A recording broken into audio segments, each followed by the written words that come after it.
Hey everyone, it's me, Josh, and for this week's SYSK Selects, I've chosen How Commercial Jingles Work. You could also call it How Commercial Jingles / Earworms Work. And I have to say, if you make it through this episode with no earworms in your head, then your brain is broke. This episode was also actually the origin of the first commercial jingle we got, the Stuff You Should Know, which was done by Rusty Mattias of the Sheepdogs, a Canadian band. And thanks again to Rusty for kicking that tradition off for us. Hope you enjoy this episode.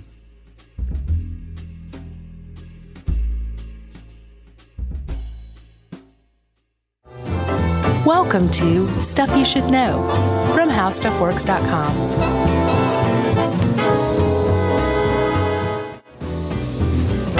Hey, and welcome to the podcast. I'm Josh Clark. There's Charles W. Chuck Bryant. Have you noticed that Jerry has a more aggressive countdown since we're shooting video now? Yeah. We're shooting video now. Yeah. For those of you not watching and just listening, like old school. Yeah. We have these on video. Potentially. Yeah. Jerry's aggressively counting down now. Yeah. He just yelled at us, 3, 2, 1. And I keep, we do 2 of these at a time. Yeah. And I always bring a shirt and I always forget to change into it. Like I have a shirt sitting you haven't over changed there. yet, have you? Yeah, I feel like a jerk. Oh, well. No, I did change once, the first time. Well, today you have on your Mystery Science Theater 3000 shirt. I sure do. Shout out to Kevin and Bill. Yeah. Hey, guys, if you're listening. Everybody. Mike, Joel, anybody. Yeah, that's who true. ever had anything to do with that show. TV's Frank, who's now a successful tweeter. Yeah. I don't know if you follow him. No. He's pretty liberal. Joel went out and did his own thing as well. Like, they're both doing similar versions of their previous job. Oh, what is it? Cinematic Titanic? Yeah. Is Joel's, and then Riff Tracks is Mike's. Yeah. Yeah. No, I'm well aware. Robert Lamb interviewed Joel Hodgson. Oh, yeah. On and there's like a really awesome, lengthy blog interview on the Stuff to Blow Your Mind blog. Cool. Check it out. Yeah. So that's the intro for commercial jingles, which is what we're talking about. That's right. I really don't have anything except, Chuck, have you ever heard of a little songwriter named Lynn Duddy? Nope. I hadn't either. Apparently, Lynn Duddy wrote the I Love Bosco jingle, which I've never heard before, but it's listed as a famous jingle. So I feel like I'm missing out. Yeah, I didn't know half of these, actually. The I Love Bosco jingle, that's the one that we list. What's with this? And Barry Manilow wasn't in here. No, which let's just get that out of the way. Yeah. Manilow, who I love. Sure. Me and I have seen him front row center in Vegas. Yeah. It was an awesome show. Did he looks so scary now. He's a great guy. I don't know if I'd want front row, is all I'm saying. It was cool. He said something to me. I had to go to the bathroom and I went and left in the middle of one of the songs. And while he was singing, didn't miss a beat.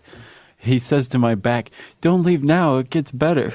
And then just went into the song. Yeah. And Yumi was like, Barry Manilow just talked to Josh. Yeah. Did you hear it? Did you know it was directed No, at you? I didn't hear. I came back and she was still like, "Oh my God, did you hear?" Wow. Yeah. But Barry Manilow, in addition to his incredible singing career, also is one of the better commercial jingle writers of all time. Yeah.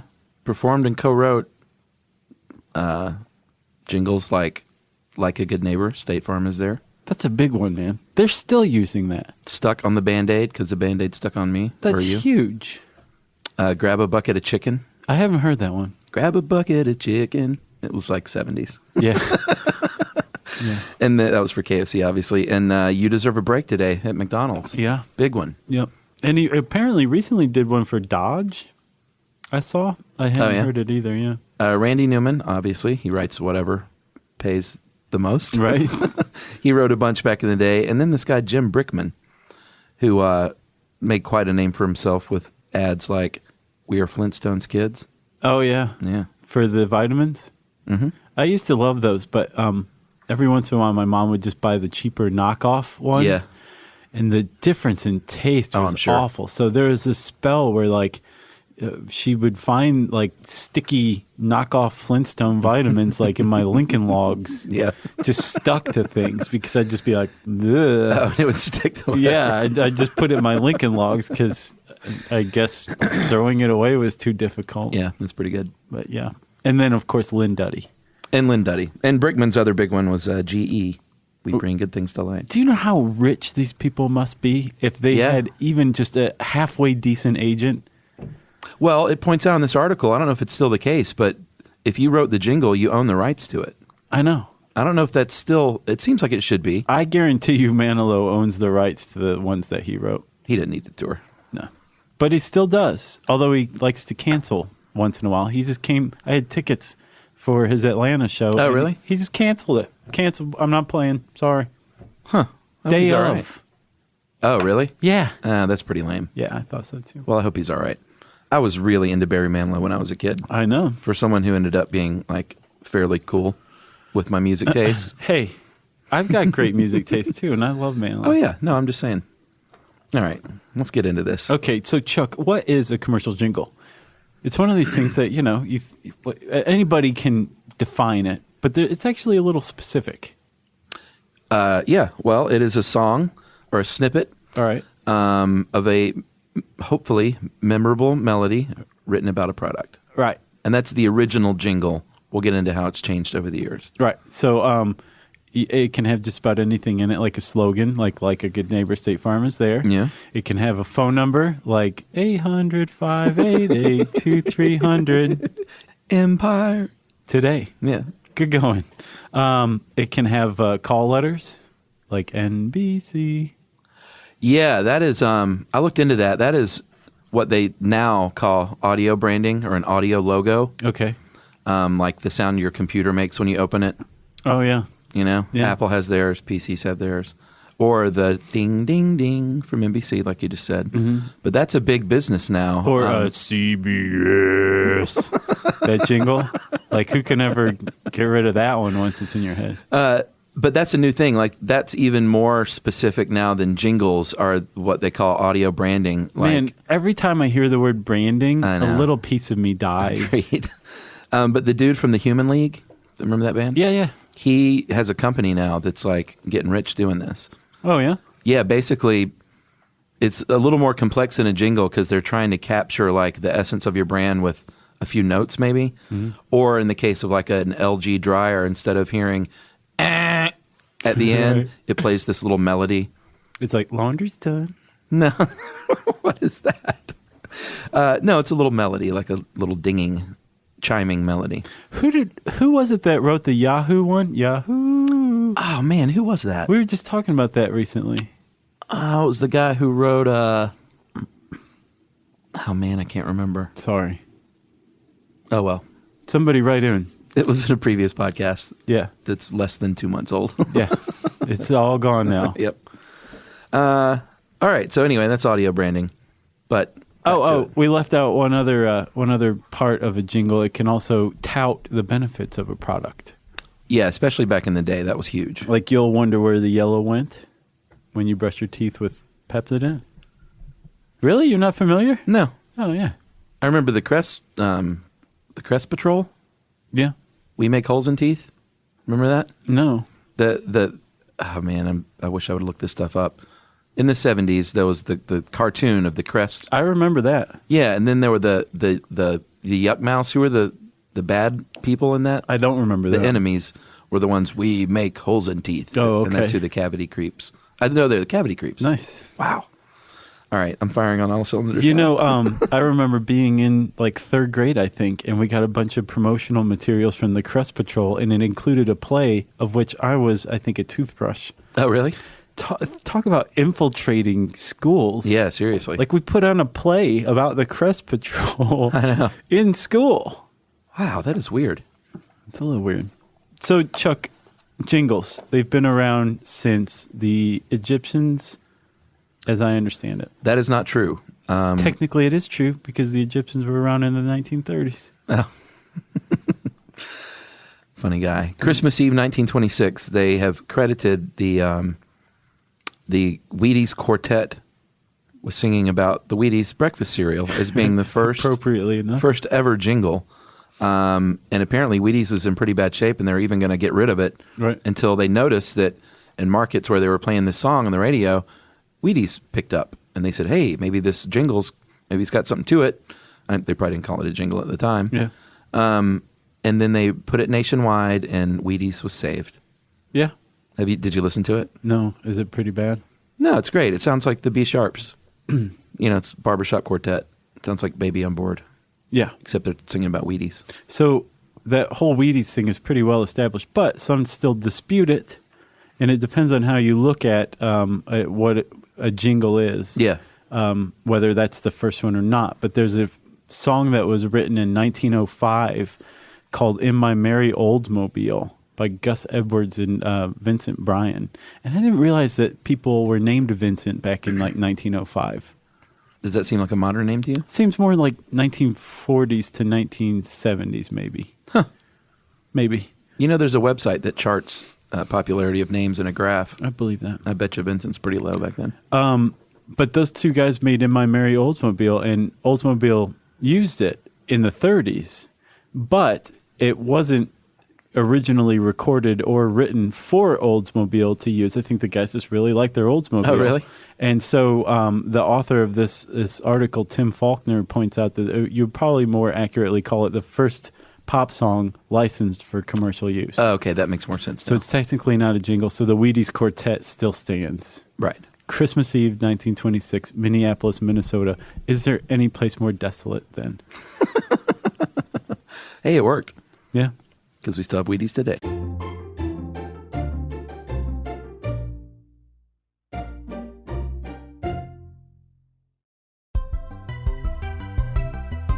So the whole reason Jingles came about, too, is because, I'm all about my, 1930s consumer history. Yeah.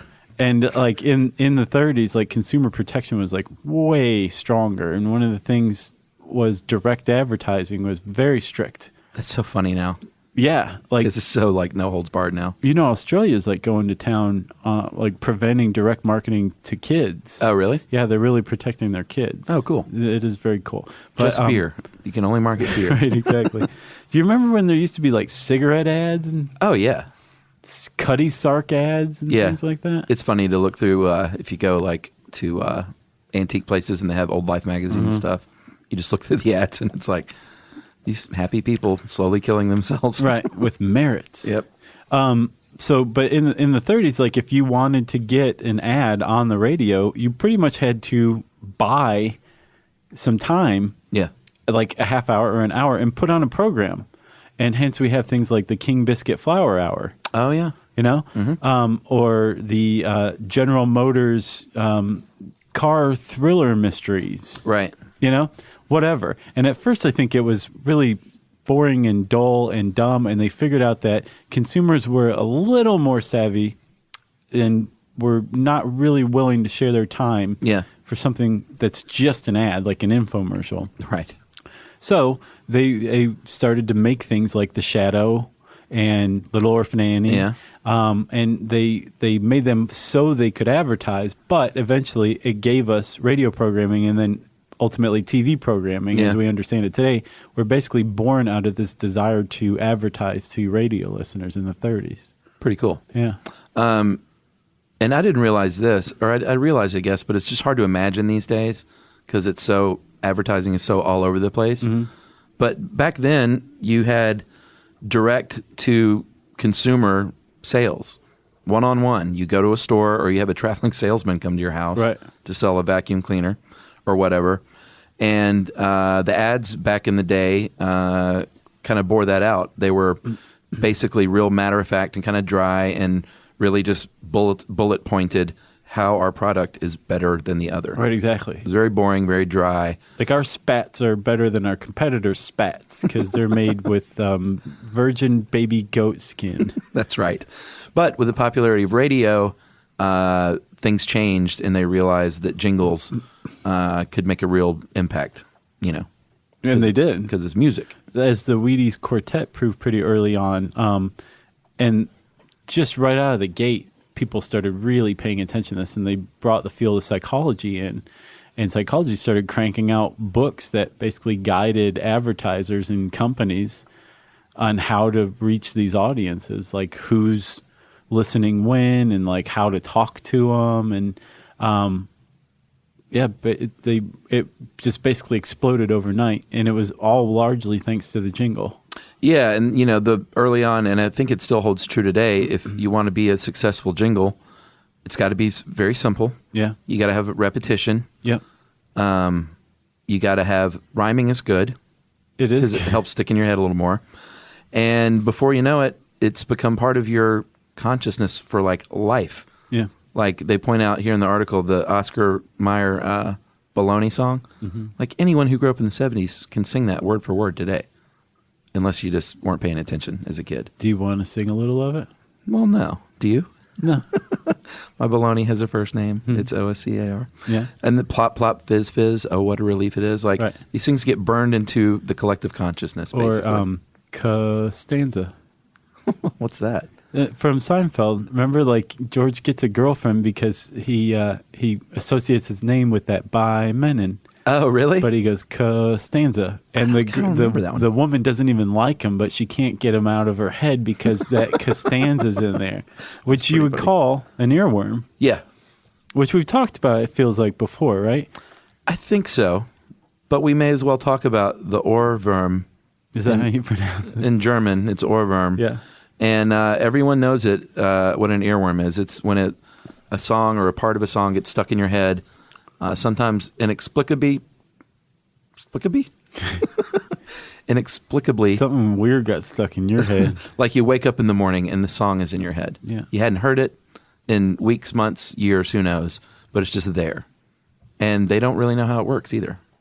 No, but a couple of very smart guys in the 70s got together. Their names were Alan Badley and Graham Hitch, and they, I think they're responsible for coming up with the idea of the working memory. Badley and Hitch sounds like a 70s pop group more it than does. It sounds like researchers. Well, they went on to write The Hustle. Okay. But the Badley and Hitch first, I guess, have investigated working memory, and they came up with this thing called the phonological loop. Yeah. Right? Which is an earworm or a snippet of music or a sentence, whatever. It's running around. You can almost see it tracing this track in your head over and over again. That's the phonological loop, and it's made up of two parts, right? The phonological store, which is your inner ear, which hears it, and then the articulatory rehearsal system, which is you driving yourself totally insane by saying it over and over again. Yeah, repeating it. It's how we learn to talk, right? Yeah, or learn a foreign language. And they think that this phonological loop is basically an earworm hitching a ride on this neurological process that we have naturally and basically exploiting it for commercial purposes. Wow. Happens more in women, supposedly. Yeah. More in musicians, supposedly. And if you have OCD, it might really present a problem with you. That was a really good episode of ours, if you ask me. OCD? Mm-hmm.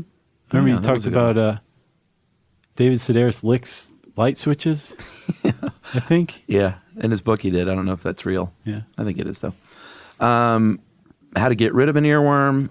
There's all kinds of things you can try, like actually hearing the song in full. If you can't get Call Me Maybe out of your head. Right. Just go listen to Call Me Maybe. Sometimes singing it yourself all the way through can do it. You could sing Call Me Maybe. You could vanquish it from your mind. Yeah. But there's really no surefire way. Those are just little tricks. Yeah. I heard someone say something about listening to Rush will get rid of it. Rush Limbaugh. Oh, was that what it was? Because you just get so mad. Right. Who's Professor Calaris? So he's the one who's he's a University of Cincinnati professor. He's in the earworm article. Oh, okay. And he has dedicated his career to basically exploring earworms, figuring out how they work, why they work. Lucrative field? I think he's made a name for himself in it. All right. He appears in not one but two How Stuff Works articles, so yeah, true. He's arrived. So what he's done through surveys, he said it's obviously all up to the person. It's very individual as far as what songs get stuck in your head. Mm-hmm. But he put together through some surveys what he calls the playlist from hell. And I would have to agree. Well, I'd like to see this updated because it's a little dated. A little bit. I mean, I'm sure that one Party Rock is got to be at the top of the list. I don't know that one. Party Rock is in the house tonight. I don't know that at all. It's literally impossible that you have not heard Party Rock. Is it a song? Yes. I have not heard it. I will play it for you. You'll be like, oh, okay. Is it like a pop song? Yeah. It's not a commercial. It's everything. It's inescapable. It is the alpha and the omega. Yeah. It's just not possible you haven't heard it. All right. But his playlist from hell includes the Baby Beck Ribs Chili's jingle, which we won't even say out loud. The Baja Men's Who Let the Dogs Out. That's a good one. Queen's We Will Rock You. That's another good one. It's a good one, but I don't know. That doesn't strike me as particularly earwormy. Yeah, I could see it. Give Me a Break. It's a good one, of too. That Kit Kat bar. The Mission Impossible theme. I think it's funny that this is on here because I had an experience with that. When I lived in New Jersey, it was when I think the first Mission Impossible movie came out and U2 did the update of the theme. That thing was stuck in my head for like 3 days. I was walking around just going, dun, dun, dun, dun. And like coming up on corners really quick and like looking around doing a tuck and roll. It was crazy. So it didn't surprise me to see that on here. YMCA, there's nothing wrong with that. I kind of like this playlist. I wouldn't call it from hell. I'd call it maybe from heck at best. Okay. I do hate The Lion Sleeps Tonight. Oh, I hate that song. I think that's probably on there for the very famous. The Weema Way. Yeah. Ugh. Whoomp There It Is by Tag Team. Another and, good song. It's a Small World. I guess that one, because you go to Disney World and you just hear it over and over and over. What ride is that? It's a Small World? Is that the name of the ride too? Yeah, I think so. Huh. It's been a while, but yeah.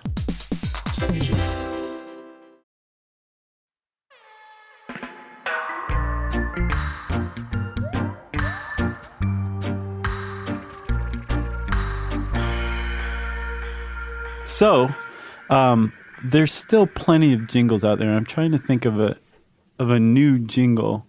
Well, they're all over sports radio. Oh yeah, because I listen to a lot of sports talk, and me and my lead guitarist Eddie, who you know, and El Cheapo, Eddie Vedder, no, Eddie Cooper. We have been joking around about doing like a medley of radio jingles in our set. Yeah. Because if you listen to sports radio, man, it's like the same ones. Well, like what? Well, looky, here comes Cookie. Oh, yeah, Cook's Pest Control. Alarm Force. I haven't heard that one. Alarm Force. I haven't heard that one. Oh, man, I can't think of them. But yeah, I mean, there's just like, if you listen to any kind of sports radio, it's like the same ones. The ad that always sticks out to me when I think of like sports radio or talk radio is that one guy he's like trying to sell like some sort of refi. Like he's a refinance guy. He's like, it's the biggest no-brainer in the history of Earth. Yeah, I remember that guy. I love that guy. Or if you've heard, and this isn't even a jingle, but a full-on song, have you heard any of the Bluebell ice cream commercials? I don't know. It's pretty great. How does it go? Oh, I mean, they're all different, but it's all like this guy singing about like, you know, country morning and the sound of birds chirping, and it's like the sound of coming home is what you taste when you eat Bluebell ice cream. Right. It's pretty funny. Which is a lie. But like you said, they sort of have gone out of fashion a little bit, at least from the heyday, even though they're still around. Yeah, they are viewed somewhat as hokey. I think if you stop and think about a commercial jingle or the concept of a jingle, it's hokey, even though you probably have 500 of them in your head that you could recall at any moment. Exactly. But yes, if you are, say, the company responsible for running VW's advertising campaign, you're probably not going to use a commercial jingle. You're going to go the other route, which is to appropriate a pop song. Yeah, and in VW's case, they use Nick Drake.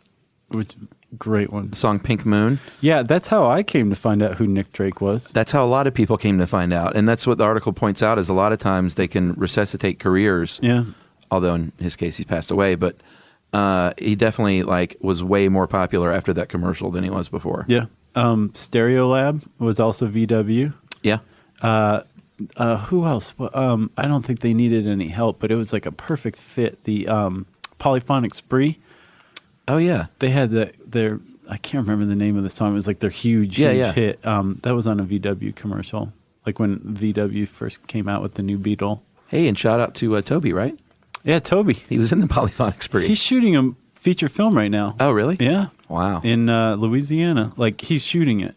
Yeah, Toby's a friend of Josh and Yumi's who was in the Polyphonic Spree. Yeah, he played theremin. And now he is a... Oh, did he really? Yep. I don't think I knew that. Yeah, he was like friends with a couple of them and said, hey, I want to be in the band. What do you need? And they're like, how about theremin? And back then, anyone could be in the Polyphonic Spree. And it was huge. It was extensive. And he went out and bought a theremin and taught himself how to play it and came back and was like, all right, I want to be in. He like went to Japan. That's crazy. Like toured the world with the Spree for a while. That's with the Spree. Yeah. That's awesome. Yeah. And he's making a movie now. Yeah. They had that short. Yeah, that he produced one at with South by Southwest. Yeah, starring Bonnie Prince Billy. That was amazing. Now they're onto something else. It's like a feature film. Same company. That's awesome. Yeah. Anyway, pop songs. Getting back to that, they credit the Beatles' 1987 Nike commercial when Nike famously used "Revolution." Do you remember that? Yeah, as kind of starting this whole new wave of let's pay a lot of money to use really popular songs because it's not enough anymore. You can't just say our brand is better than yours. You want to identify your brand with the public consciousness and a lifestyle. And, right. Like that Cat Stevens song, Wind of My Soul, and like the Timberland ad, that kind of struck me as the same thing too. Great song. Where it's like, put these shoes on and you will automatically Yeah, I'm be surprised he went for transformed. that. I am too. I'd like to look into that. I wonder if he doesn't have the rights. It doesn't seem like something he would do. There's no way he doesn't have the rights to the songs. Yeah, that's true. But it is kind of, you raise a point, like it is surprising that he would have gone for that. But apparently if you work on artists long enough or just wait for them to grow old and need money, they will eventually cave. Yeah, like or Sting. Yeah, he didn't need the money, but... Who, Sting? Nah, I doubt if he did it because he needed the money. He's Or loaded. Yeah, I guess that's right. He has a castle. He did it for a reason, though, and it was probably money. So in the 80s, when Sting was still... Because, the Police started out as a punk band. Yeah. And in the 80s, it was post-punk, but Sting still thought of himself as a pretty cool dude. Sure. And apparently, I don't know the company, but they approached Sting and said, hey, we want to use Don't Stand So Close to Me for our deodorant commercial. Awful idea. It's a terrible idea. Yeah. And he very wisely said, no way. But then Jaguar said, hey, this terrible Desert Rose thing you have going on? We want to use that for our ad campaign. Right. And Sting said, way. Right. Cheers to that. Yeah. And that's a big, bands get accused of selling out. Less these days, I think, because especially smaller bands, you just, people think music is free now. So they're not making money selling records like they used to. Yeah. They break even on tours, these small bands. So I've done a 180. I used to think don't sell out. But now I'm like, dude, make whatever money you can while you can. Yeah. I know Band of Horses, one of my favorite, and Jerry's favorites. They were kind of taken to the mat by some of their fans because they licensed their movie to Chevy, and the dude, Ben Bridwell, came out and was like, no, you know what? I drive a Chevy. It's old, and maybe now I can get the AC fixed. Nice. He drives an old pickup truck, and he's like, what's the problem? Yeah. Like, we're trying to make a little dough here. Yeah. And it's a product I believe in. Yeah. That part in the movie The Doors where like Jim Morrison was like off on like whatever for a while and comes back and sees that like Light My Fire's been used in a Chevy commercial. Yeah, and it's yeah. like the Ray Conniff Singers or something doing it, and he's like, it's a catchy tune, and then starts breaking stuff. That brings up my biggest pet peeve today. Okay. Is this new thing, and it's not super new because they've been doing it, but it's like worse than it's ever been, when they will take a great classic song and bastardize it and have some like lady session singer come in and sing like Satisfaction by the Rolling Stones, but in a different way and talking about being like satisfied with your new car. Right. And it's all over the place now, and it's just the worst. Like, I would rather hear someone license their real song than hear them remake it with some awful session singer and change the words to fit their product. You know what I'm saying?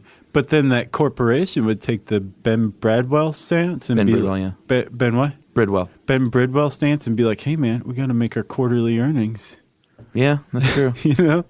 No, Or- it's not true. I was being totally facetious. That doesn't count. It's not the same thing. Or the other thing now that, like the Black Keys are suing Pizza Hut right now because what companies will do, and Tom Waits has sued people a bunch of times. Like every other year he sues someone because they'll go in and they'll say, give us something Tom Waitsy. Or, boy, listen to Gold on the Ceiling by the Black Keys. Can you do something like that? And these, dudes that write these songs basically rip them off. And the Black Keys are watching Pizza Hut, and they're like, wait a minute, that's my song in a slightly different way, selling pizzones. And so we're going to sue you and take you to court. And that's when they get in court and, like, compare them side by side. And well, Ray Parker Jr. famously got messed up because he apparently ripped off I Need a New Drug, the Huey Lewis song. That's right. I never really heard it, and then finally it clicked, and I was Right. like, oh, wow, that is really similar. Did he settle? He lost. I don't know lost. if he settled or what, but he definitely lost that case. I guess finally we should talk a little bit about product placement because... Well, we had a whole product placement episode. Oh, yeah, that's right. Yeah. Well, obviously with TiVo and DVRs now, people are speeding through commercials, so you are going to find some product placement in your shows. Quite possibly our own even. Yeah. It happens. But there are better ways than others to do it. And if you want a good laugh, go to the YouTube and Google soap opera serial. Yeah. And just watch. It's great. That's all I'm going to say. I watched that the other day. Yeah, did you? Yeah. It's so funny and awful. It's just, it's colossally bad. Yeah. But it's so bad that, like, it's earned a place in the pantheon of pop culture now. So it did its job. That's true. And then some. Yeah, I bet you there's a lot of hits on that on YouTube. Yeah. People a lot of laughing at hits. it. Honey, what are you doing? Just having some delicious Honey Nut Cheerios. Yeah. Boy, these things really packed in fiber in there. The thing is, it's like a 7-minute long scene. Yeah, it was awful. Like, they just are talking about Cheerios the whole time. Yeah, it's pretty funny. And there was a little product placement right there for you, Cheerios. So It was all over the place. bonus. No, I mean just now. No, but I'm saying, geez, all we did was talk about brands. Hope we don't get in trouble. Cook's Pest Control owes us a check. Yeah, or just come by and get the termites out of my house. That'd be nice. I want to check. Let's see. If you want to learn more about commercial jingles, you can type those words into the search bar at howstuffworks.com. And I said search bar, which means it's time for listener mail. I'm going to call this, remember you asked for good causes in the white-collar crimes? Yeah. This one's from Athens, Georgia. Oh, hey. So it made the cut. I've been there. Love the show, guys. And now a segue into a shameless plug. Right to the point. Yeah. For a nonprofit in Athens, Georgia, I represent Free IT Athens, FRIDA. It's an all-volunteer nonprofit, and it is a grassroots organization dedicated to reclaiming discarded technology like computers, refurbishing it, and distributing it to those in need. That's awesome. That's great. Makes perfect sense, too. I think, in fact, I have some old stuff I could donate. There's gold in there. There's like all sorts of rare earth and precious metals that, like, if you In the computer? combine them, like a bunch of computers, you'd have a little gold nugget. Really? Yeah. Well, maybe I'll do that instead. Yeah. We serve mostly low-income populations that cannot afford the latest and greatest technology. We also aim to reduce e-waste through computer reuse and responsible recycling. We are currently in need of working laptops for a volunteer program. I know a whole room full of them. Seriously. Laptops are distributed to volunteers that complete our computer refurbishing program. We are interested in laptop computers that have been made within the last 5 years with little to no damage. Donating your computer can change someone's life. And I imagine you can write that stuff off. We really should see what they're going to do with those. See if we can get into these guys. Donating can change someone's life. I already said that. But it can really change someone's life. No, repetition. Financial donations are also welcome. So you can visit www.freeitathens.org. And thank you so much, guys. That is from Joel Isler. in Athens. Thanks, Joel. Appreciate that. That is a very good cause. We'll see if we can help. Heck yeah. If not, or in addition to, hopefully there's a lot of listeners in the Athens and Atlanta area that can help. Agreed. Or maybe people can mail them from all over. I'm sure you could, or just go there and give them a little cash. Give them $10. Oh, yeah, you could do that too. Mm-hmm. What was it? freeitathens.org. That's right. Nice. If you have a commercial jingle, we want to hear it. Send us a link. Sure. Some great forgotten commercial jingle. We want to hear about it. The worst one ever. Yeah, let's just start talking about this. Let's get a conversation going. You can tweet to us at SYSK Podcast. You can join us on Facebook.com/Stuff You Should Know, and you can send us an email.